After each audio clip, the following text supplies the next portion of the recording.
यदि आप भक्ति पद पर, कृष्ण पद पर, आध्यात्मिक पद पर उन्नति करना चाहते हैं, प्रोग्रेस करना चाहते हैं, तो मेरा तो यही कहना है कि जितना हो सके नाम जप करो, क्योंकि कलयुग में और कोई साधन नहीं बन सकता। कलयुग में और कुछ करना मेरे हिसाब से संभव नहीं है। केवल नाम ही आधार है। कलयुग केवल नाम आधारा, सुमिर सुमन नर उतरे पारा। तो नाम ही आधार है, तो नाम को ही अपना सर्वस्व बना लो। जितना हो सके नाम जप करो।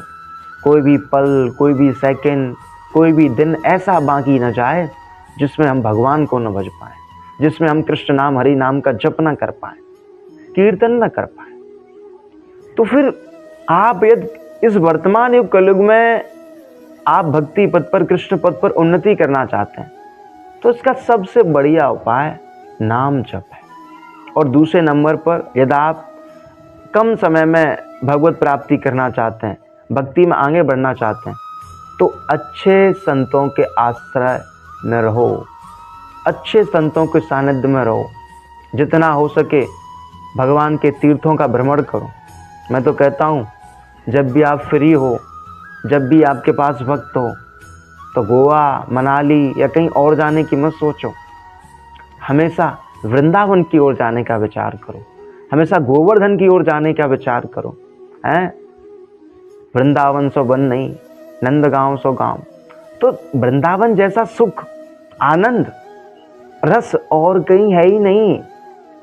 इसलिए मैं तो कहता हूं कि यदि आप भक्ति पद पर उन्नति करना चाहते हैं, तो अच्छे संतों का आश्रय लो और ज़्यादा से ज़्यादा जो भगवान के धाम हैं, अयोध्या धाम, वृंदावन धाम, ब्रज, विशेष करके ब्रज, इन सब का भ्रमण करो। और ऐसे लोगों से दूर रहो जो नास्तिक हों, जो आपको मदिरा की ओर ले जाएं, आपको यौन जीवन की ओर ले जाएं, जो भगवान की महानता के विरोधी हों। ऐसे लोगों का त्याग कर दो।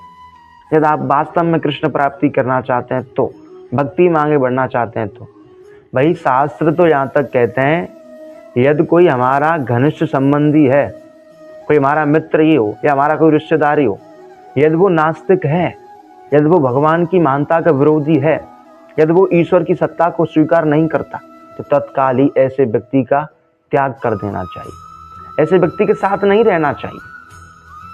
तो भक्ति में आगे बढ़ने के लिए यही सबसे बढ़िया उपाय है।